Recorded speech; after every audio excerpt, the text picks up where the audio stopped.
Estamos aqui em mais um podcast RJ Mais Negócios, que é o Centro de Negócios da Associação Comercial do Rio de Janeiro. E hoje nós vamos conversar com o presidente do IBGE, o Márcio Postman. Márcio, conta pra gente. O IBGE a gente tem como uma instituição muito séria e muito capaz de gerar informação.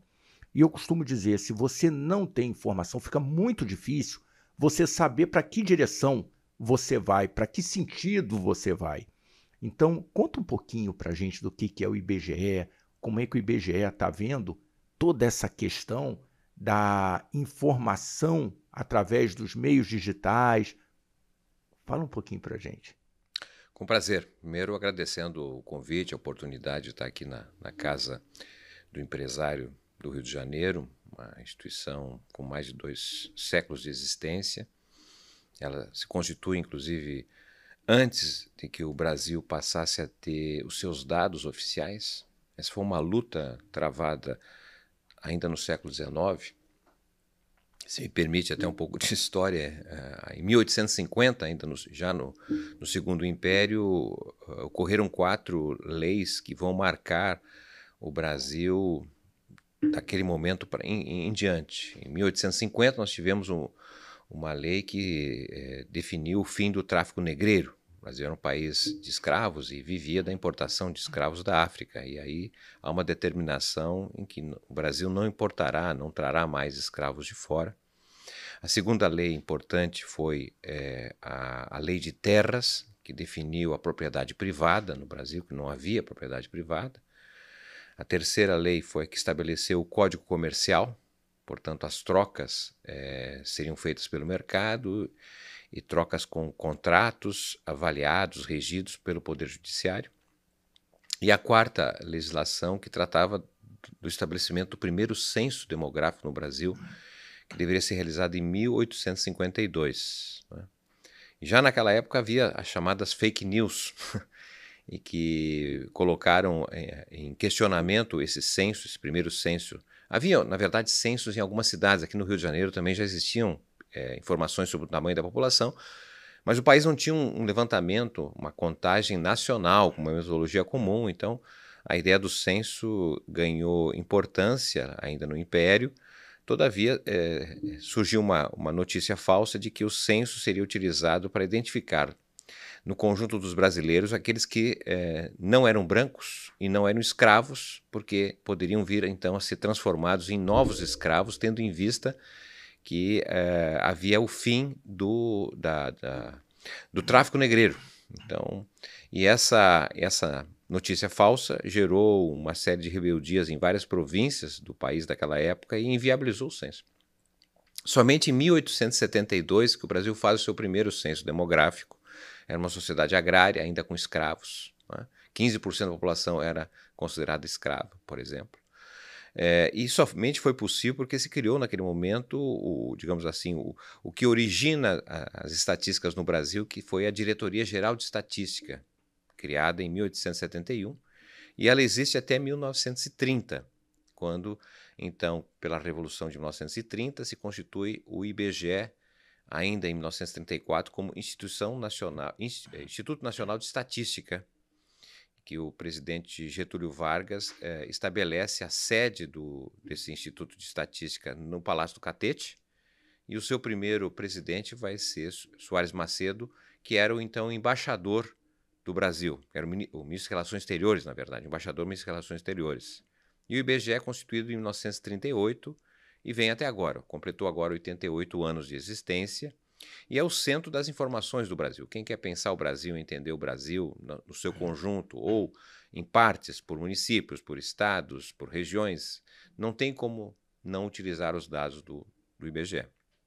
E esses dados são muito importantes para o planejamento, para quem quer construir negócio, saber qual a movimentação, qual a população, quanto circula de recursos, dinheiro, todas as informações que o IBGE produz. E foram muito importantes, digamos, nessa era que o país deixou de ser uma sociedade agrária, até os anos de 1920, 30, para ser um país urbano industrial. Mas hoje nós estamos vivendo um outro momento, que é um momento de transição para uma era digital, da digitalização, né, da datificação dos dados, que passam a ser cada vez mais importantes E alguns, inclusive, acreditam que está sendo mais importante que o petróleo, que as empresas automobilísticas, que no passado foram grandes empreendimentos. E quando a gente olha, inclusive, a Bolsa de Valores nos Estados Unidos, das 10 maiores empresas, 7 são empresas que se chama Big Techs, ou seja, empresas de produção de tecnologia e de dados. E essa é uma questão, me parece, central, porque quem tem negócios, quem quer fazer negócios, quem quer, na verdade, avançar na sua atividade, ele precisa ter informações, ter dados. Fundamental. Fundamental. Sem os dados você não tem direção, né? Tem aquele ditado popular, não é isso? Que para quem faz navegação, não é? Quem não sabe para onde quer ir, qualquer vento serve. Não é? Mas quem quer chegar em algum lugar precisa ter os dados precisos, né? Saber qual as informações que vai lhe ajudar. Sabe assim, indo lá embaixo ainda, nos primeiros degraus, o Sebrae, há muito tempo, fez uma pesquisa e trouxe como exemplo uma lavanderia em Santa Teresa. E aí alguém descobriu um nicho, foi lá e montou uma lavanderia em Santa Teresa. Pesquisou, viu que não tinha, eram as lavadeiras, e se quisesse uma coisa mais profissional, com timing exatamente, ó, dia tal, entregue, ele montou a lavanderia. Sim. E aí alguém descobriu que ele estava ganhando dinheiro com essa lavanderia, montou uma lavanderia do lado. Aí veio outro, montou do outro lado. Não houve uma pesquisa para avaliar se havia demanda para todas elas, e todas quebraram e acabaram saindo. Esse foi um exemplo que o Sebrae deu, que bate muito com essa questão da informação e conecta aos negócios. Estamos numa era de buscar dinheiro fácil, criar negócios rápidos que tornam as pessoas milionárias. O buraco acho que é muito mais embaixo. Precisa pesquisa, precisa informação, precisa capacitação e precisa transpiração, né?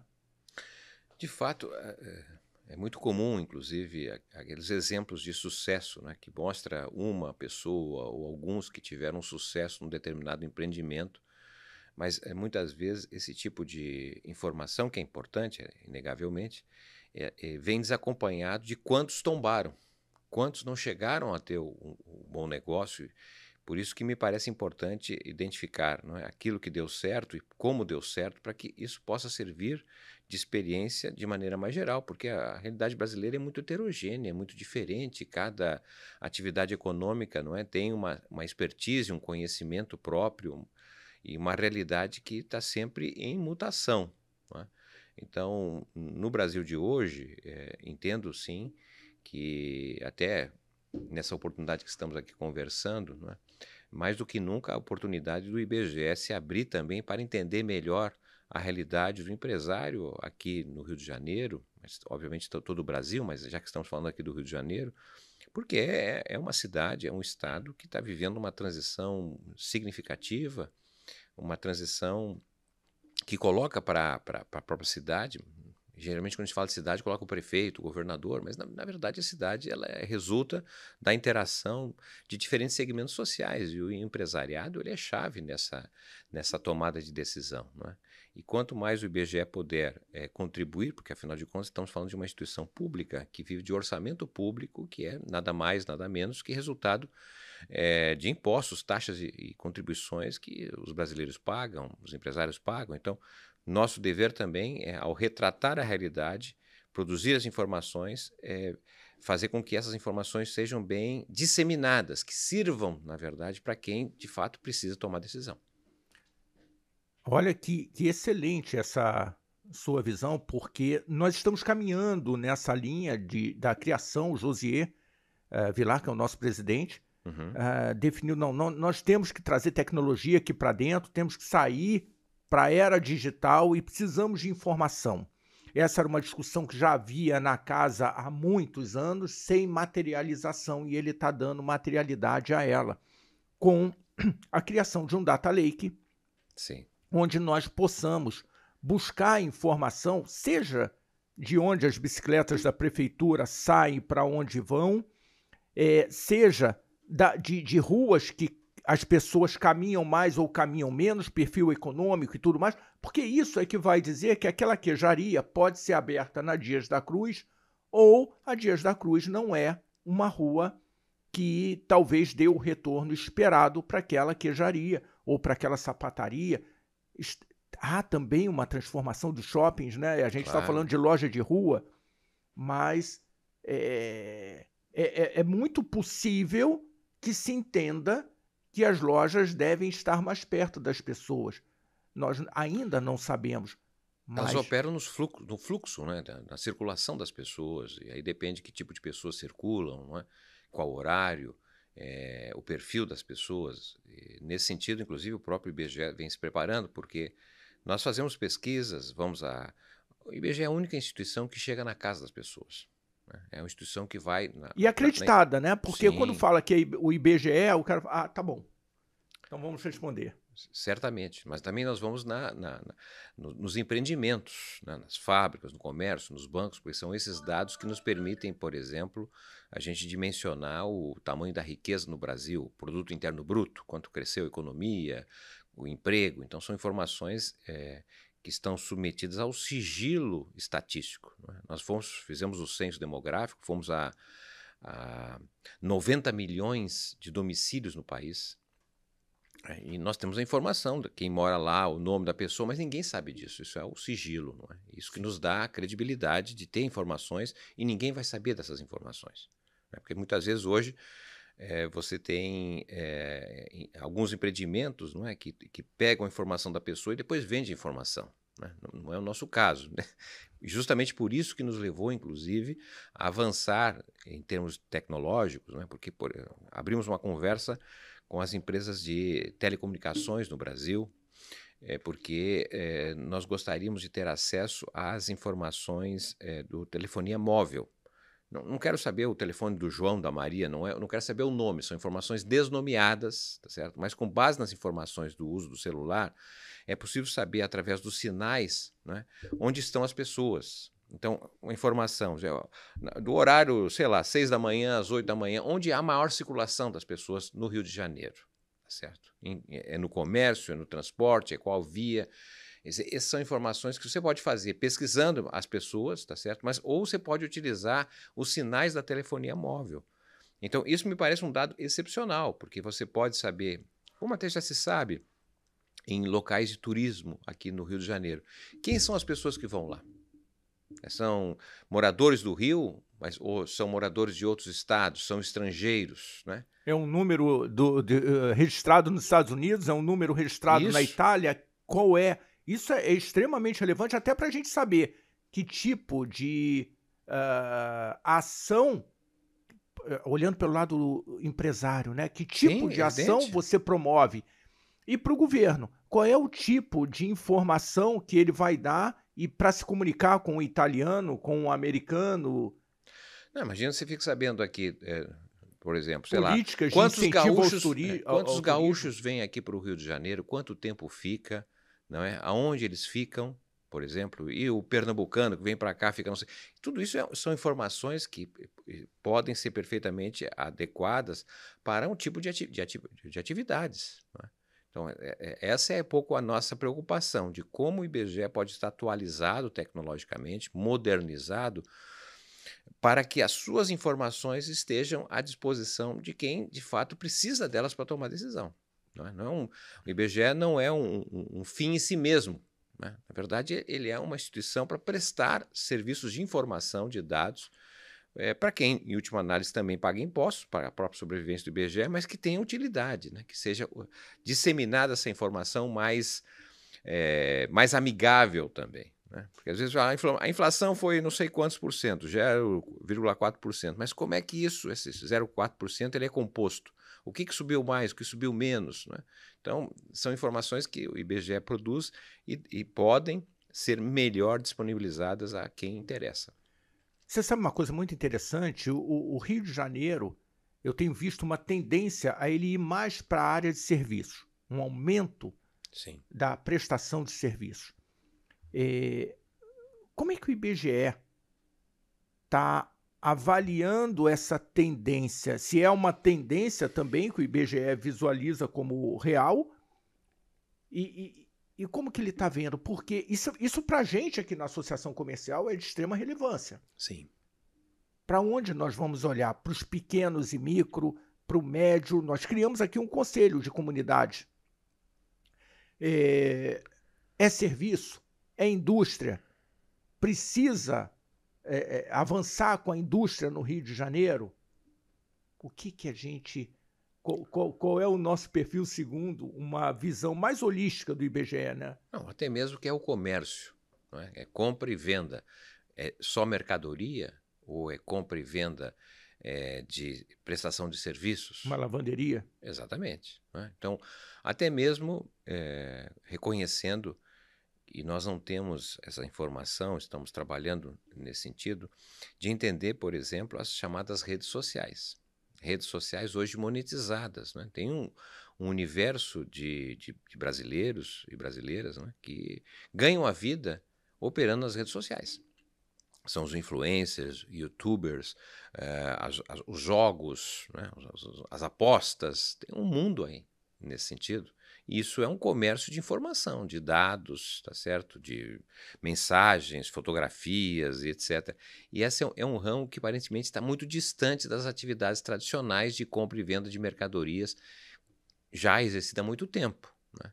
Eu penso que essa é uma área cujo o conhecimento daria, na verdade, um impulso do ponto de vista do que a associação comercial realiza de atividades, né? É óbvio que nós transitamos, né, de o que era um país agrário, quando aqui no Brasil tinha como principal produto, lá no século XIX, o café, por exemplo, né, que pressupunha muito o comércio externo, que era basicamente tudo isso feito pelo Oceano Atlântico, né? Até 1808, o principal parceiro comercial do Brasil, se é capaz de usar esse termo, era a metrópole portuguesa, né? Com a vida de Dom João VI, com a chamada abertura dos portos às nações amigas. Inglesas. Hã? Inglesas. Inglês. Nações Unidas é só a Inglaterra, né? Mas a Inglaterra de 1808 a 1920 foi o principal parceiro comercial do Brasil, e isso teve efeitos, consequências na própria formação do Brasil, das suas instituições, não é? Do modo de vida, da produção, do consumo. Entre 1920 e 2009, o principal parceiro comercial do Brasil foi os Estados Unidos, que também tem implicações, obviamente, no modo de vida, no modo de falar, enfim, no padrão pelo qual o Brasil foi perseguindo ao longo do século XX. Mas hoje nós estamos diante de um novo parceiro comercial, que é a China. E a China, desde 2009, não é, responde por mais de agora, atualmente, cerca de um terço do nosso comércio externo. A parte desse comércio vem pelo Oceano Atlântico, mas está crescendo também pelo Pacífico, tá certo? E um olhar do Brasil cada vez mais pela integração sul-americana, buscando os portos de países no Pacífico, não é? Então, isso olhando para frente, o Rio de Janeiro precisa ficar esperto nesse sentido, tá certo? Porque não está dado que só o nosso comércio se dará basicamente pelo Oceano Atlântico, já não é o principal centro comercial do Brasil, do ponto de vista da locomoção, né? Então, as atividades de importação e exportação, que sempre foram muito importantes no Rio de Janeiro, e hoje é ainda o estado com maior produção e exportação de petróleo, por exemplo, não é? Mas penso que há espaço para atividades no âmbito do serviço, já que a indústria tem sempre dificuldades de serem reorganizada, embora seja essa uma tarefa que o presidente Lula vem defendendo, né? Tem um ministério, o vice-presidente Alckmin tem essa tarefa, né, da reindustrialização do Brasil, mas certamente não será a mesma indústria do que fora o Brasil dos anos 50, 60, que tão importante papel desenvolveu naquele momento. Então, a indústria certamente é um caminho a ser seguido, mas eu penso que hoje nós estamos falando cada vez mais do setor terciário, né, que a gente diz serviços, mas serviços de quê? Bom, são serviços de produção, né, que vinculados à produção, como a logística, por exemplo, as entregas, né?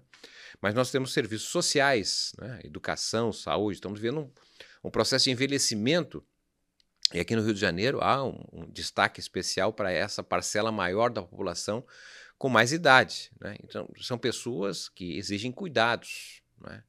Então, esses cuidados, como é que nós vamos preparar a mão de obra para trabalhar com isso? Quem é que não tem na família uma pessoa com mais idade, né? Sim, sim. E o envelhecimento implica algumas situações que precisam ser consideradas, seja para o setor público, setor privado, né? Nós temos os serviços pessoais também, que são serviços em geral, vinculado a embelezamento, por exemplo, ao esporte, ao entretenimento, né? Também é outra parcela importante que precisa ser talvez melhor organizada, empresariada, não é? Financiada, né? Qualificada, né? Então, eu estou dizendo assim, nós temos uma variedade de serviços. A gente diz, não, o Rio de Janeiro é de serviço, perfeito, mas qual serviço? O serviço de turismo, por exemplo, que é outra parcela importante. Então, o Rio de Janeiro precisa refletir sobre o que ele quer ser mais e melhor. E aí tem a contribuição empresarial que é inegável nesse sentido, né? E sabe uma coisa interessante? Você falando desses segmentos de serviço, eu tenho uma empresa de ar-condicionado central. Eu Sim. sou um prestador de serviços. A maior quantidade de nota fiscal que eu emito é de prestação de serviço. Uhum. Então, a gente olhar a indústria da construção civil, no fundo, ela é um segmento de serviço. Uhum. Ele constrói, presta o serviço, construindo uma parede, construindo uma laje, construindo um prédio. Sim. Então, é muito interessante essa ótica da gente abrir um pouco mais e pensar o que nós temos hoje, olhar para fora e entender também quais são aqueles projetos, de repente, de serviços mesmo que estão vindo de fora com a internacionalização e o que a gente pode levar para fora, exportar os nossos serviços também, onde nós estamos habilitados e prontos para prestar esse serviço fora do Brasil.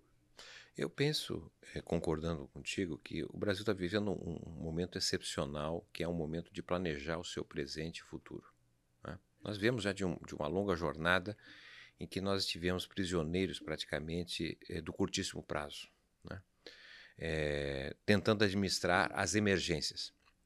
É óbvio que as emergências têm que ser enfrentadas, não é? Mas elas são, em geral, ações de curto prazo.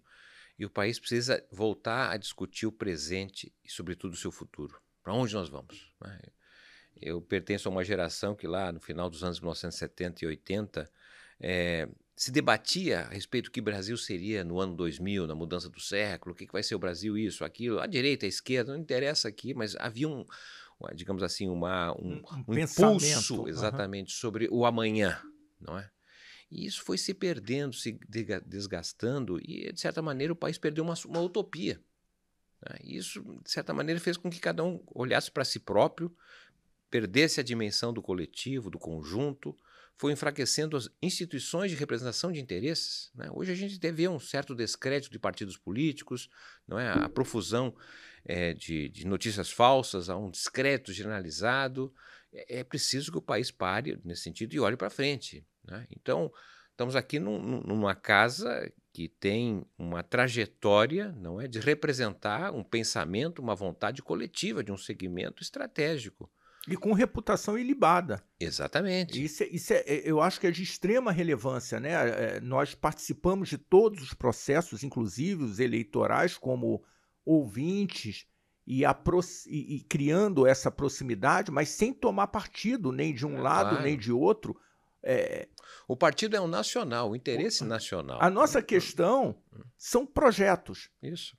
Se os projetos são contemplados, se os interesses dos empresários são contemplados, ok, porque a gente entende que isso volta para a gente como cidadão, porque você é empresário naquele seu círculo, naquele seu rol de influência. Exato. Você é cidadão quando você está em casa, desce e vai na padaria comprar o pãozinho de manhã. Uhum. Então, é muito por aí, né, Márcio?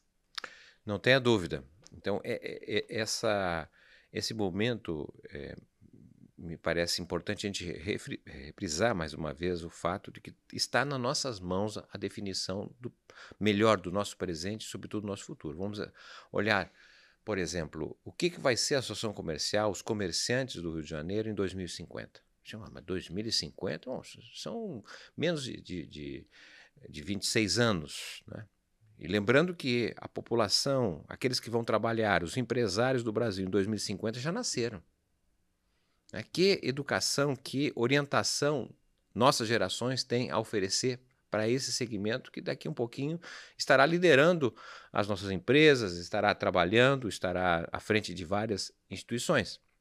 Esse olhar de médio e longo prazo, eu penso que ele é muito importante para dar um sentido de coesão, né, um sentido nacional a partir da realidade que nós estamos vivendo hoje de profunda transformação. As coisas vêm mudando rapidamente, não é?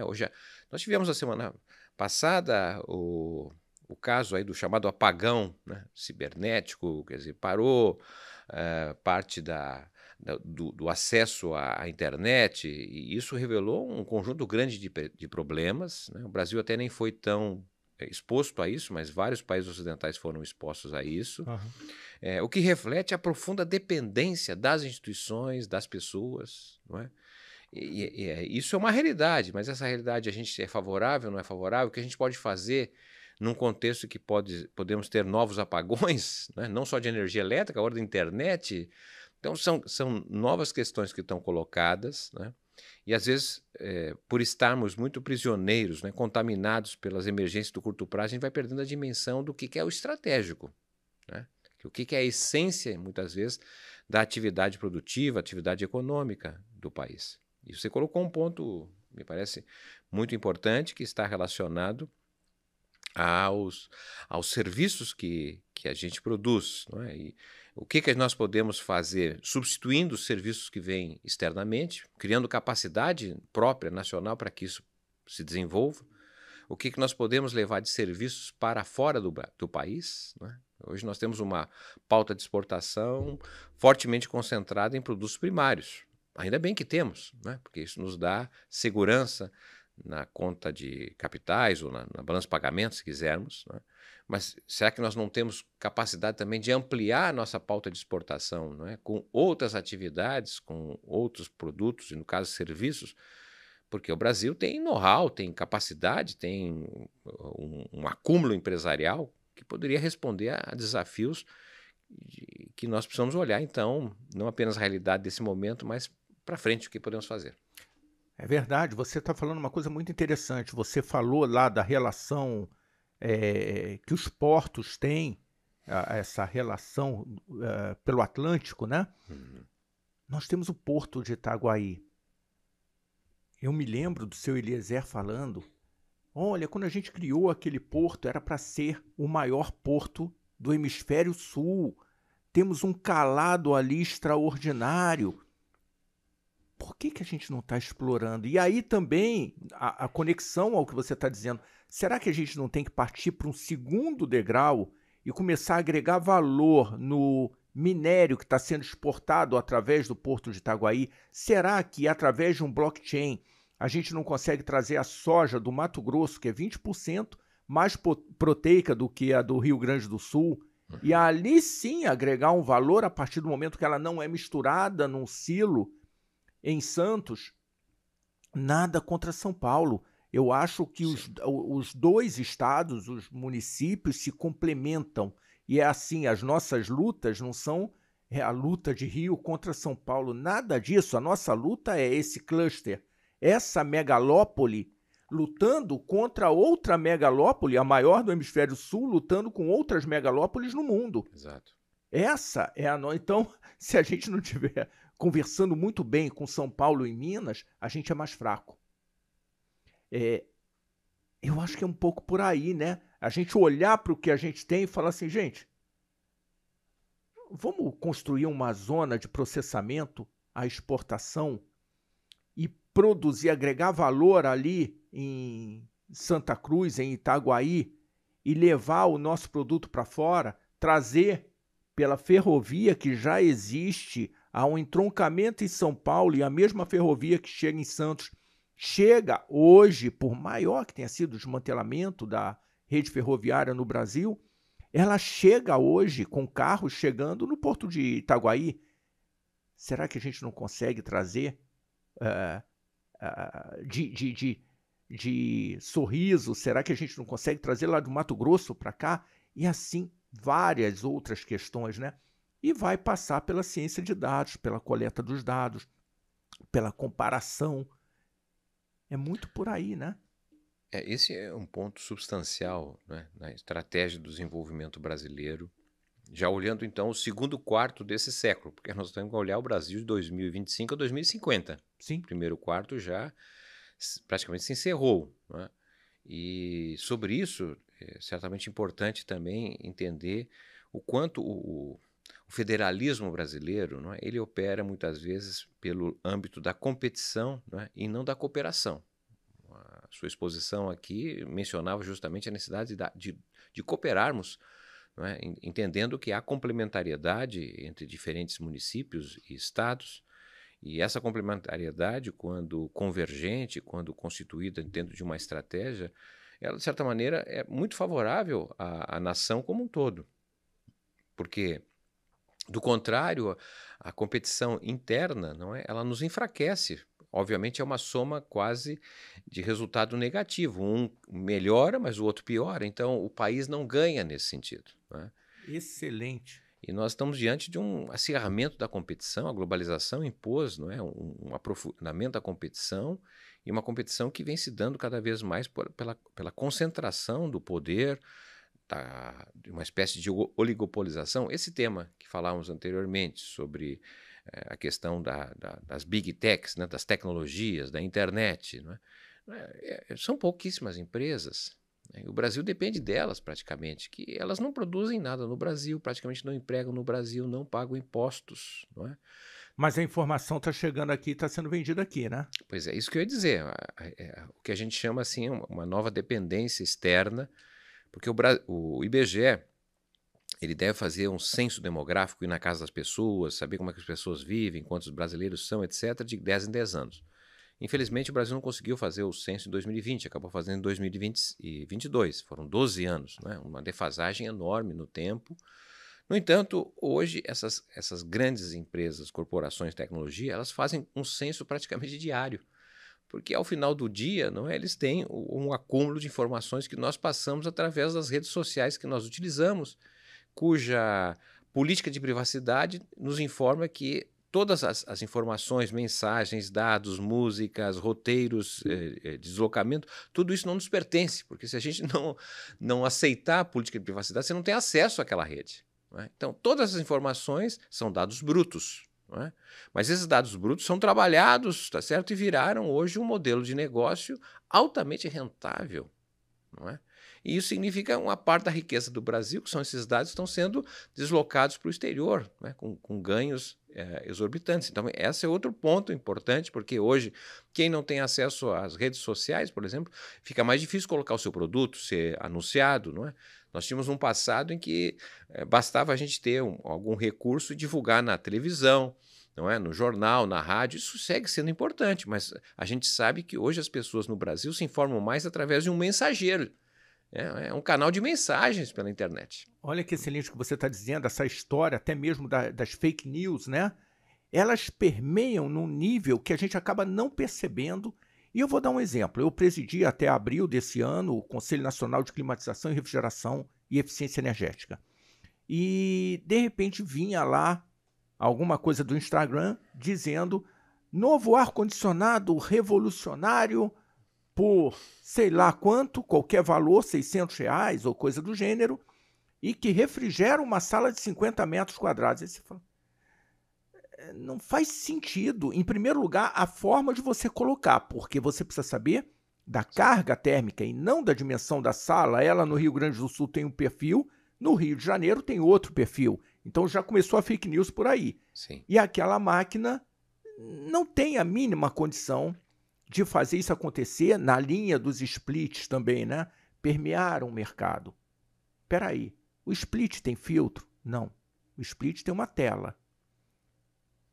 Caramba, mas o Ministério da Saúde, através da RE 09 há 20 anos, sei lá, o próximo a isso, disse que precisava ter filtro para mitigar contaminações. Não é para eliminar, é para mitigar. Precisa ter renovação do ar. Fica uma bagunça muito grande e aquela pessoa que é um médico, de repente, que não entende disso, fala, nossa, olha aí, eu ia comprar um de R$2.000, vou comprar esse de 600. Aí depois ele descobre que não funciona, Claro. Mas está aí, a mentira está aí instalada, né? Por isso que me parece que a vida está se tornando cada vez mais complexa na tomada de decisão, não é? Porque no passado o nosso modelo de educação era aquele que bastaria a pessoa ficar um determinado período na escola, acumulando conhecimento. Então, um jovem entrava na universidade aos 18 anos de idade, 4 anos depois, aos 22, saía da universidade com um conjunto de informações estocadas na sua cabeça, e esse conjunto de informações daria para ele exercer a sua atividade durante 30, 40 anos. Não é? Hoje, o jovem que sai da universidade já sai defasado, porque as mudanças são muito rápidas. Não é? Então, é preciso entrarmos numa nova fase, que o estudar vai ser a vida toda. A Você precisa vida toda, e acompanhar. como médico, né? O médico estuda a vida inteira. A gente olhava e falava, nossa, E só o corpo humano que ele estuda.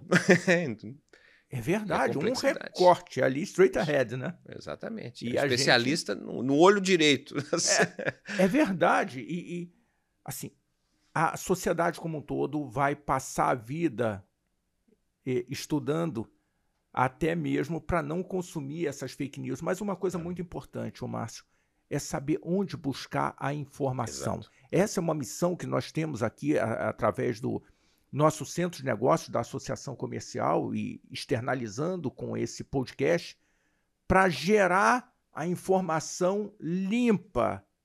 Porque quem tem que decidir é quem está lá assistindo a gente, Sim. colhendo a informação limpa, bebendo na fonte. E aí falar, bacana, ouvi do Márcio, não é uma opinião necessariamente do Ricardo ou do Josier, a parada é técnica. Exato. Eu ouvi do doutor fulano, o doutor ciclano, o outro do clima. Opa! Então faz sentido, não é uma história que muitas vezes a gente vê lá nas redes sociais até escrito errado, né?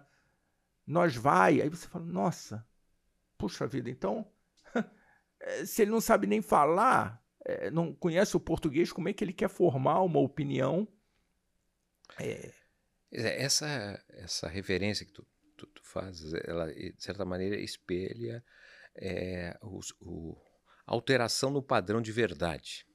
Né? O que é verdade no passado, em que você não tinha, na verdade, a possibilidade, vamos dizer assim, a democratização das manifestações.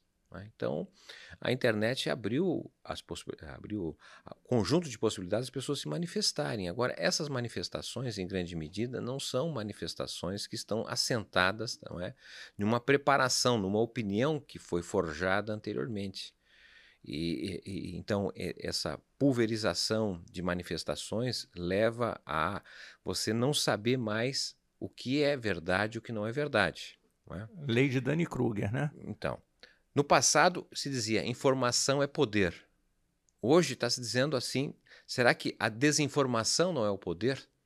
Você desinforma com tanta informação que as pessoas não sabem o que é mais verdade, e aí você vai, na verdade, caminhando para a escolha de algumas referências. Né? Muitas vezes o pastor, outra vez um político, outra vez as escolhas. Então é importantíssimo, na verdade, nós fortalecermos o papel das instituições, que são instituições que estão descomprometidas com as necessidades do dia, com interesse político, interesse partidário. Com a venda de uma notícia. Exatamente. Você mostrar um carro que foi alvejado na linha vermelha, isso chama uma atenção gigantesca. Claro. Que você tem uma segurança muito a níveis internacionais. Na zona sul do Rio de Janeiro, isso não vende notícia, não vende matéria. Então, é bem por aí, né? Sim, sim. A tal ponto de se reconhecer que a cultura vai se apequenando nos registros de cotidiano, nas barbáries do cotidiano. Não é? Enquanto que a cultura é uma referência de algo sublime, maior, é uma música, é um teatro, não é uma convivência, um entretenimento que leva, na verdade, uma inspiração de algo superior para além do seu cotidiano. Não é? Então, penso que há um espaço, na verdade, de ocupar melhor. Não é? Ainda que não seja no início algo massivo, que vai levar a multidões, não é? Mas é preciso fazer esse trabalho, porque esse é um trabalho de convencimento a respeito do que se compreende enquanto sociedade, né, que não está apenas submetida a um sentido da vida, que é a sobrevivência, a estratégia minoritária do cotidiano. Márcio, entendendo ali o IBGE, a seriedade que o IBGE tem, como é que nós, como sociedade civil organizada, o Centro de Negócios, RJ+, da Associação Comercial, pode se colocar como um soldado na criação de uma transparência da informação para esse recorte, principalmente, que nós cuidamos, que são os negócios, os empresários. Como é que a gente pode somar nesse processo para que a gente, novamente, suba degraus como sociedade, que a gente aumente e melhore o ambiente de negócios, o desenvolvimento do Rio de Janeiro e até mesmo o desenvolvimento do Brasil através dessa plataforma? Essa é uma pergunta. E a outra? A gente entende, teve aqui uma discussão sobre o Rio voltar a ser a capital do Brasil. Aí eu falei, nossa, mas e Brasília? Não, mas Brasília continua, assim como vários países, o Rio é a segunda capital, porque o carioca, o fluminense se entende olhando mais Brasil do que o próprio Rio de Janeiro, deveria olhar Brasil sim, mas olhar mais para o Rio de Janeiro também, considerando o Rio um hub de negócios. E é muito fácil você, conversando com o estrangeiro, falar, e aí, vamos fazer a reunião aonde? Não, ótimo. Vem cá, mas pode ser no Rio? Não, eu estou viajando 8 horas, pede para a turma que vai participar, que é de São Paulo, pegar um voo de 45 minutos e encontrar no Rio. Isso já é uma realidade, é meio que natural. Como é que você vê a gente podendo somar esse hub de negócios que a gente pretende? Nós não temos extensão territorial que o Mato Grosso do Sul, que o Mato Grosso tem, mas nós somos esse hub.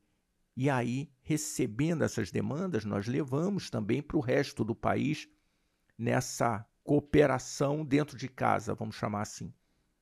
Como é que a gente pode somar? Fundamental. A soma, ela nos ajuda muito a enfrentar problemas que individualmente nós não temos capacidade, né? Nós, inclusive, a propósito do questionamento, estaremos realizando aqui no Rio de Janeiro, na UERJ, na Universidade do Estado do Rio de Janeiro, de 29 agora de julho a 2 de agosto, uma conferência nacional com os produtores e usuários de dados. Ah, que ótimo isso. Porque a ideia é justamente a criação de um sistema nacional de geociência, estatísticas e dados. Veja, o Brasil tem uma pulverização de bancos de informações. Cada instituição tem a sua, em geral, o que é importante para a sua finalidade, mas hoje nós estamos numa circunstância que é importante juntar essa informação que uma instituição tem com outra informação de outra instituição, porque lhe abre a perspectiva de se utilizar na totalidade da realidade tal como ela se apresenta, né? Posso falar, o IBGE, por exemplo, criado em 1936, ele vai até 1964 como sendo o grande coordenador das informações oficiais do Brasil. Era produzido o Anuário Estatístico, que tinha as informações no brasileiro, mortos, eleitores, um conjunto enorme de informações oficiais. Quem queria entender o Brasil, saber da sua cidade, tinha que ir lá olhar desse compêndio. A partir da reforma administrativa de 1967, o IBGE, que estava debaixo da Presidência da República, ele é deslocado para o Ministério do Planejamento e permitiu fazer bom trabalho nesse âmbito. Todavia, ele perdeu a capacidade de coordenar as informações. E aí nós tivemos uma descentralização, não é? E uma difusão de bancos de dados. Então você tem o SERPO, criado em 64, que cuida dos dados fiscais. Você tem a Dataprev, que cuida dos dados previdenciários. Não é? Tem o INEP, que cuida dos dados da educação. No Ministério do Trabalho tem o CAGED, Cadastro Geral de Empregados e Empregados. Em 91 foi criado o DataSUS, que são os dados da saúde. Mais recentemente, em 2003, foi criado o CadÚnico, o cadastro que tem os beneficiários. Ou seja, o Brasil tem dado para tudo que é lugar, mas não tem um dado que unifique isso, tá certo? E essa é a ideia que nós estamos destacando, não é? Então, isso, no caso aqui da associação, ela tem o seu banco de dados. Se a gente pudesse integrar com o banco de dados do IBGE ou de outra instituição, daria à associação comercial condições melhores, tá certo, de oferecer informação aos seus associados, aos empresários, para além do que ela já tem estruturada, que é o seu centro de negócio, das suas atividades, né? Então, essa integração ela reduziria custos, porque quanto custa ter esse banco de dados em cada locais, não é? E no caso do Rio de Janeiro, não é? Essa perspectiva seria, na verdade, um exemplo para o Brasil, essa integração de informações, porque tornaria muito mais ágil as decisões, não é? Você estaria somando, no caso do empreendimento, a questão fiscal de tributos, por exemplo, com a questão do emprego, com o tema da saúde, com a violência. Ou seja, essas informações que a gente tem hoje esparsas poderiam estar tudo integradas, articuladas e amigável a forma de ter acesso a isso. O soldado já está pronto para cumprir a missão, então, o desafio... Aí não tem hierarquia, estamos todos no mesmo nível horizontal de integrar as atividades e o IBGE pode ser esse coordenador técnico, né? Cada um tem os seus bancos de dados e a gente integraria isso. Excelente, excelente. E como aqui na Associação Comercial acabou nascendo, o SEBRAE nasceu aqui dentro, as federações de indústria, essa modelagem nasceu aqui dentro, a primeira reunião da Firjan foi aqui dentro.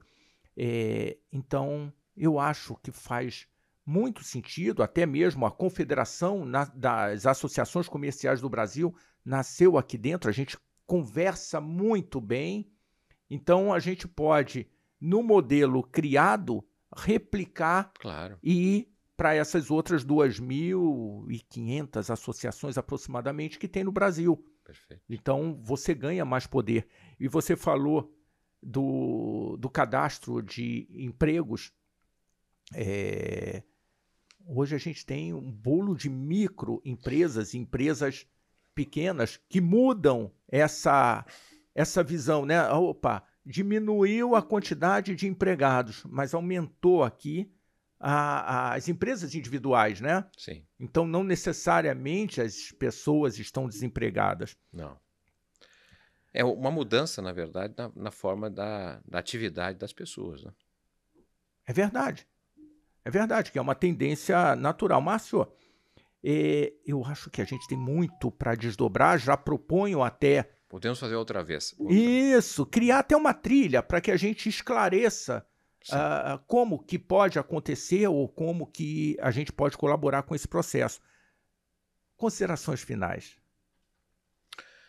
Olha, não sei se cabe considerações finais, porque eu entendo isso aqui como uma caminhada, um primeiro passo, um diálogo que gostaria de levar à frente, inclusive, do ponto de vista da materialidade de um acordo de cooperação técnica do IBGE com a Associação Comercial aqui no Rio de Janeiro e depois a possibilidade, inclusive, de ser expandida para outras cidades e estados, é claro, porque entendo que os brasileiros precisam conhecer melhor o IBGE, o seu trabalho, e como o IBGE pode, na verdade, continuar prestando serviços. Nesse ano, nosso plano de trabalho estabelece a divulgação de 314 pesquisas as mais diversas, inflação, sobre a população, sobre o desemprego, sobre a renda dos brasileiros, sobre o PIB, o tipo de produção que está crescendo, ou seja, uma infinidade de informação. O Brasil, o IBGE é a única instituição que mede a temperatura dos mares, por exemplo, não é? O nível do mar, porque a gente está entrando numa fase de mudança climática, que tem elevação do nível de mar. Possivelmente terá consequências essa elevação do nível do mar em várias cidades, aqui no Rio de Janeiro também não é diferente. Então, esse conjunto de informações nos interessa, na verdade, disponibilizar cada vez mais de forma democrática, transparente e participativa, para que quem necessita das informações possa fazer o melhor uso delas e ter um sucesso nas suas atividades. Você deu algumas colherezinhas aqui durante a entrevista, mas eu acho que essa próxima conversa pode ser especificamente sobre as oportunidades de negócio que existem com essa questão dos dados, Sim. Da geociência dos dados e tudo mais. Então, já fica, você que está assistindo a gente, vai lá, se inscreve no canal, aperta o sininho para você ser comunicado de novos vídeos, novos temas que estão sendo trazidos e comenta também, comenta qual é o teu interesse, qual é a informação adicional que você precisa. porque a gente vai buscar essa informação para trazer para você. E continua com a gente que tem muito mais por aí. Obrigado, Márcio. Eu que agradeço.